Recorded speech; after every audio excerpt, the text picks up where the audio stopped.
Whoa now, what's up with it, woodies and wodettes? This TK with Cuts by Kelly. I'm going to talk about me making a year out here in Georgia. So yeah, that's what I'm talking about. Let's get into the video.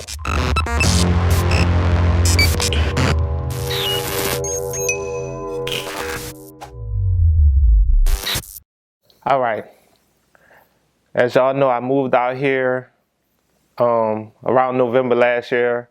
I came into the shop around December, like the week of Christmas. So it's approaching that week, and it's pretty much a year of me being in the shop. So I'm just gonna update y'all on my accomplishments and also my downfalls and the things. So that's what I'm talking about. But if you like it, man, hit that like button, hit the subscribe button if you want to see more of my content. You should check my history if you want to look at some of my fade work and all that stuff like that. Hopefully it'll be helpful to you. Leave a comment if you have questions or concerns about what I'm doing, or also if you have just any questions about what I'm talking about. So I hope this content is helping you out, and I hope you find value in this content. I like doing what I'm doing, so I hope I'm helping at least one person. So I came out here. I have a video. I'm gonna leave a link for that that shows you what you should do when you transfer and just going through that process.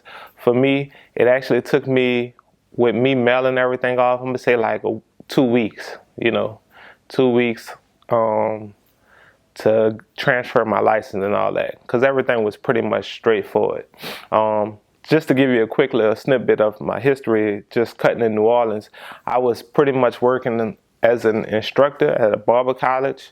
And so I kept a good relationship with the barber school and also the barber board of Louisiana. So when it was time for me to transfer, I was able to call and they already knew who I was. So it might have been a little faster for me than it would be for someone else.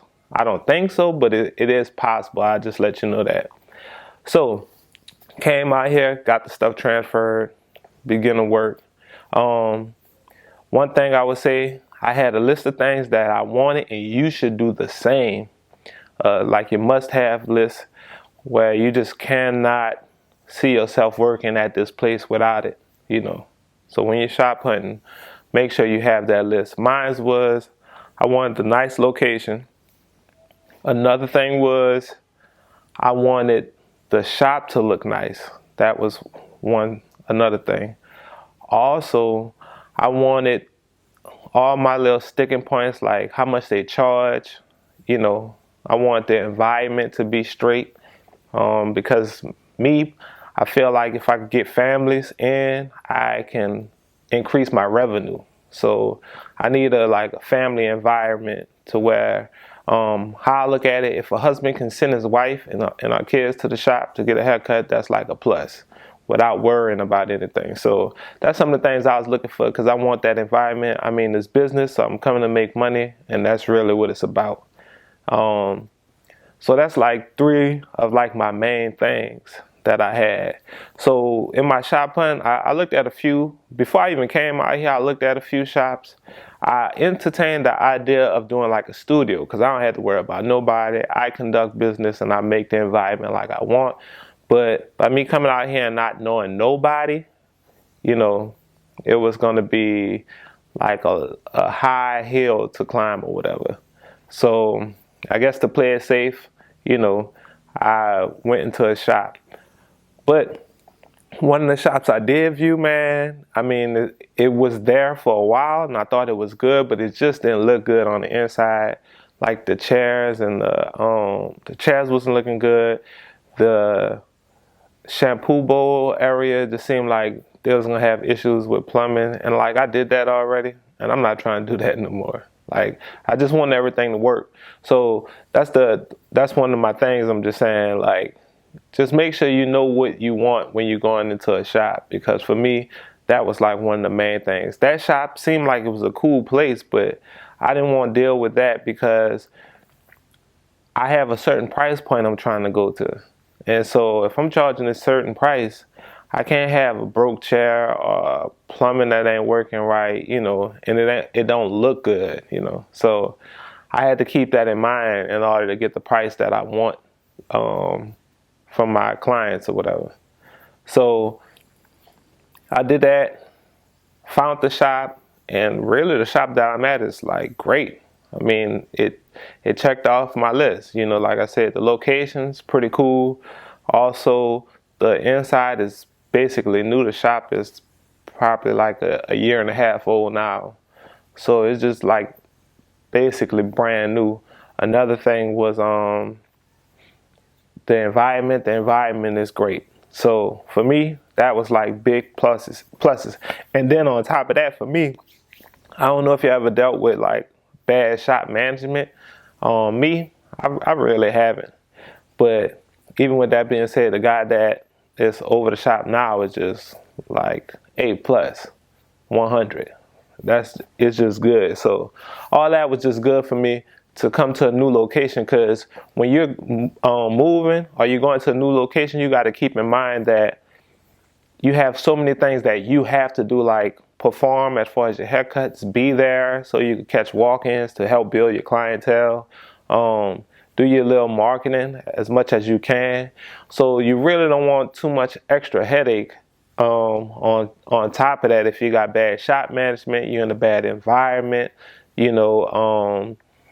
the equipment isn't working, like all that is just added stress to an already stressful business when you're going out where you don't even know nobody. So that's some of the things, like I said, you just want to keep in mind, because when you're going, you want to make it as seamless as possible, because it's already a new environment and it's going to take some work to get up.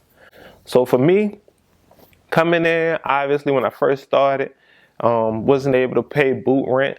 So I had different milestones, but I was able to accomplish that in probably like a month, maybe, to the point where I was able to pay boot rent consistently. So that was great, because I want to make boot rent. That's my son. I got a life, so yeah. Hey, I'm doing my YouTube video. I'm gonna talk to you. Huh? Just wait, all right? Okay. All right, cool. I'm going downstairs. All right, bet. Oh, I was able to pay boot rent after like a month or so. So that was good, because I want to be able to make enough money to rent out my chair, to pay my rent. So that was an accomplishment. And from there, I just went up. Right now, I'm definitely not where I want to be, but I am past what I thought I would be at, like really, because when you're going to somewhere new, like I say, you don't know nobody. One of my things was, and I'm sure a lot of people tell you, set your prices probably around where everyone else is. And then once you start filling your chair up, then you can go up on prices. That's a cool strategy. And I was doing that at first, but I also didn't want to get people accustomed to that price point and me doing the extra work that I do, how I feel like I work or whatever. So I was like, you know what? I'm just gonna go to some nice prices basically that would reflect my work, and also at the end of the day, I don't feel like I just worked 30 hours and got paid for 20. So in a midway point, I'm gonna say midway point or close, or maybe after my midway point, I changed my prices. So I lost some people, but the good thing was, by me changing my prices, it pretty much held me at the money I was making per week, But what's better now, my ceiling is higher, because I changed my prices and made it reflect that. So that was a little snag in the road, but I'm getting over that snag now, because everybody who sees me now, they see my price, and then they come or whatever. And for the most part, I've been getting great reviews on my work, so that's a plus, because it's all about having good customer service and good work in order to boost my clients. So with my milestones were, like I mentioned, being able to pay my boot rent. Another thing, I started from pretty much nothing, with having no clients, to on the On the slow week, I might have 20 clients. So to me, that's pretty good to have my low week around 20. I work 5 days majority of the time.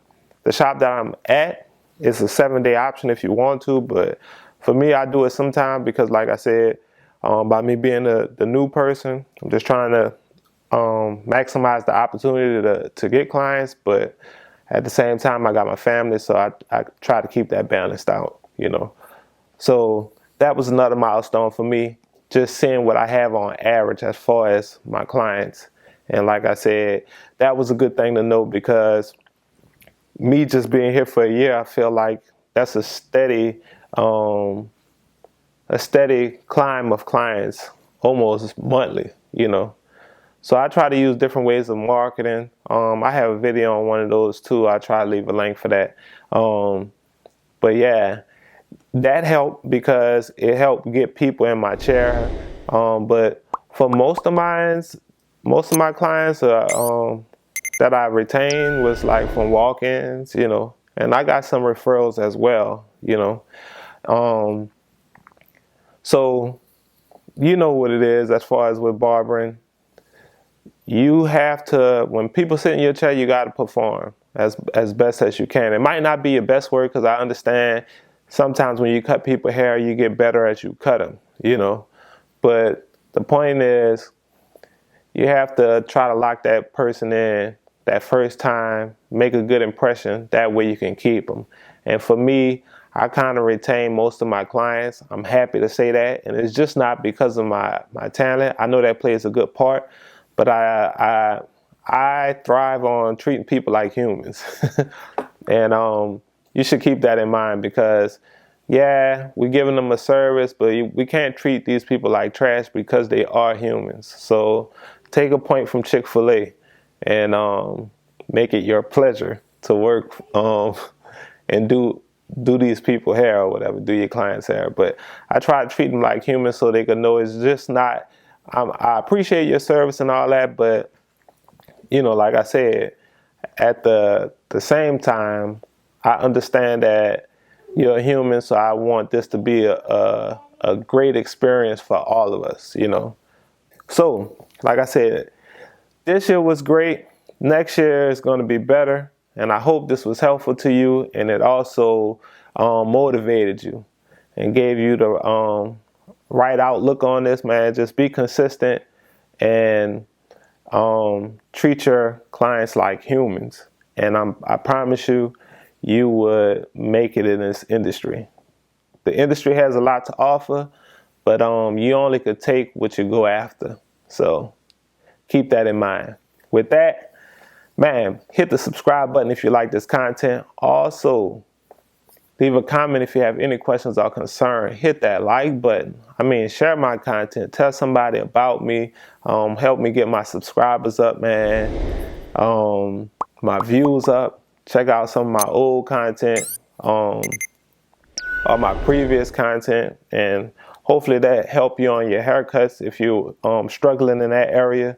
I'm just here to try to help and also just share my journey to the top. You dig? But this is TK with Cuts by Kelly, and I appreciate you.